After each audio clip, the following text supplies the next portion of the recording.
Ngayon naman, puntahan naman natin ang iba't ibang pang flood control dito sa Davao City, particular dyan sa may Ulas Bypass Road, then Mintal. So ito po yung ating update. Titingnan po natin ang flood control. So samahan nyo ko, tara, let's go.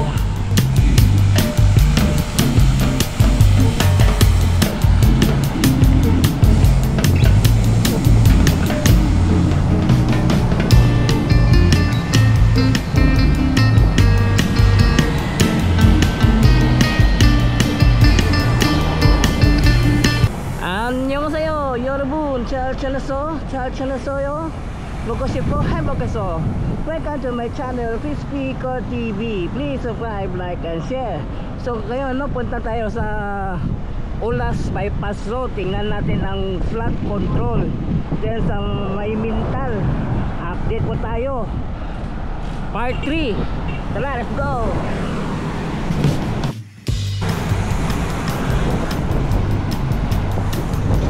So kahapon doon tayo sa may Bangkal Eniche, tinignan natin yung flood control.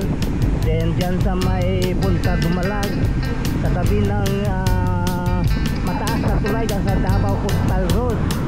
Ngayon naman silipin na naman natin itong flood control dito sa may Ulas Bypass Road. Then punta tayo sa may Mintal. Tingnan din natin yung flood control. Kasi ang Davao kasi pinag-iinitan ng taga Manila. Kahit na ang Manila ang bumabaha, ang Davao City kanila iniimbestiga kahit ang Manila ang bumabaha. So ito na po yung Ulas Bypass Road, no? So ito yung tulay, no? Tingnan nyo yung ginawa nila dito sa flood control, oh. Sa ilalim merong seat pile. So sa taas yung semento, oh. Tapos mayroon pang second wire sa taas, mga bakal. So ganito yung paggawa ng flood control dito lang sa Bypass Road Ulas, no?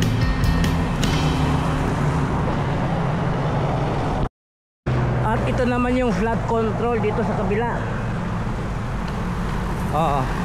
Ito yung flood control, oh. Tingnan nyo, oh. Oo.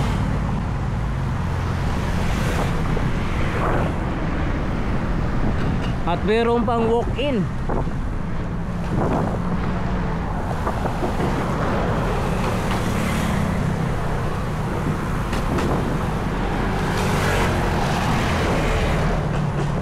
Ito yung flood control dito, no? Sa may Ulas Bypass Road.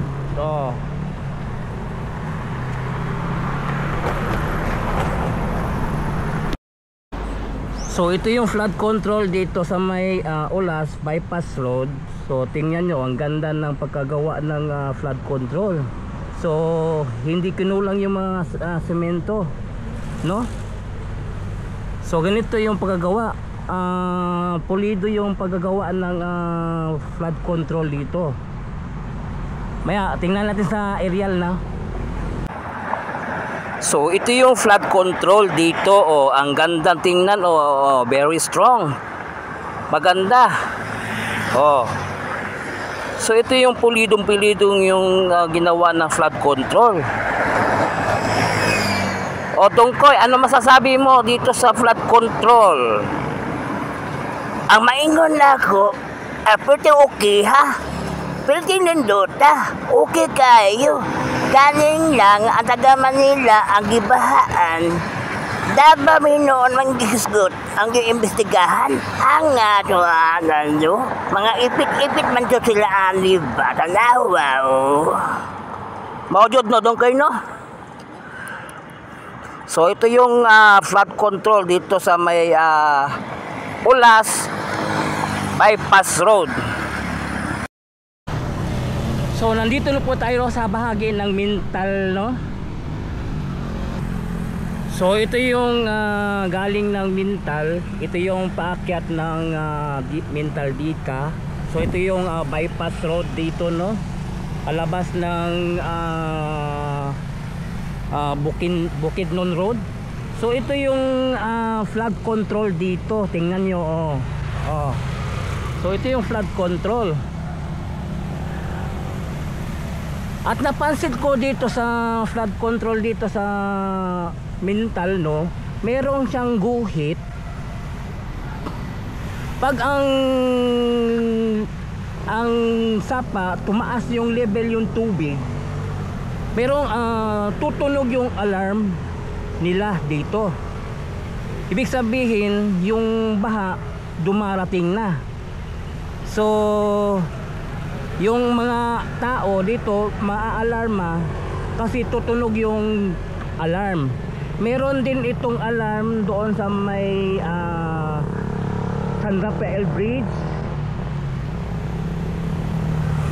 at saka sa may Diversion Road, Davao River. Merong ring yang alarm pag tumaas yung level ng tubig, tutunog yung alarm. So dito meron ding alarm dito pag tumaas yung level ng tubig. So ito yung flood control dito sa may Mintal, no. So ito, tingnan nyo, paano nila ginawa ito. Ganito ka strong yung flood control.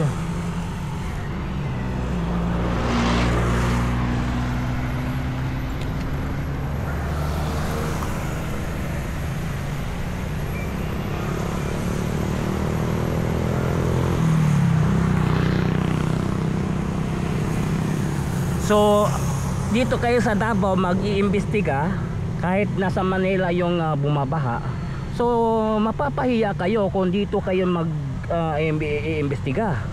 Tingnan nyo naman ang flood control namin dito sa Davao City. Pulido yung pagkagawa. Baka kayo mapahiya.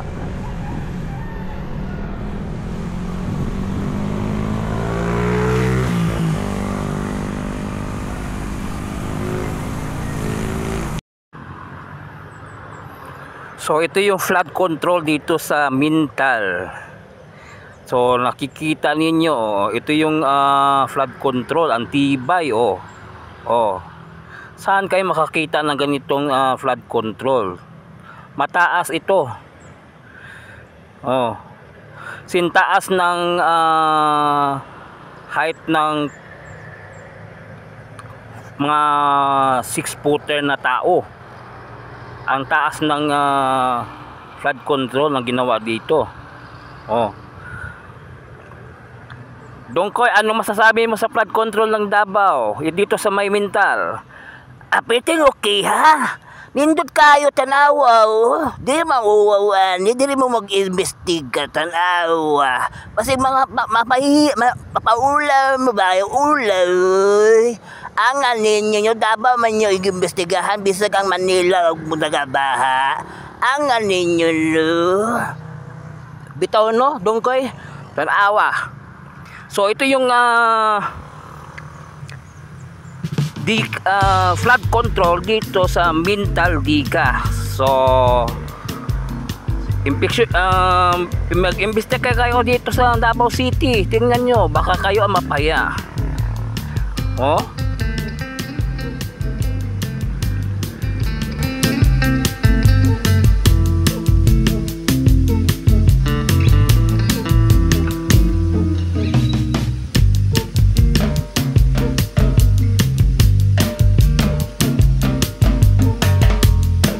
Tingnan nyo gaano kataas yung flood control dito sa labas ng Sapa. So ang taas, sing taas ng 6-footer ang taas nito. Mataas siya ang level ng paggawa ng flood control.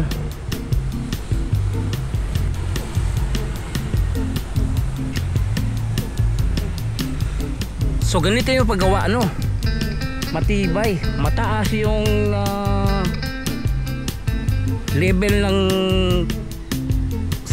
flood control. So yun, nakita niyo ang mga flood control dito sa Davao City. So ganito katibay, ganito kataas yung paggawa ng flood control.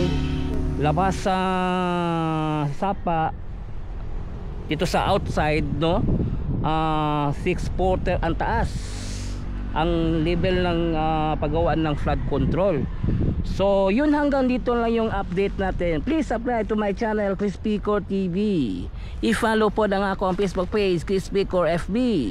So thank you for watching. Kamsahamnida, annyeong, and God bless you all. Sarangayo.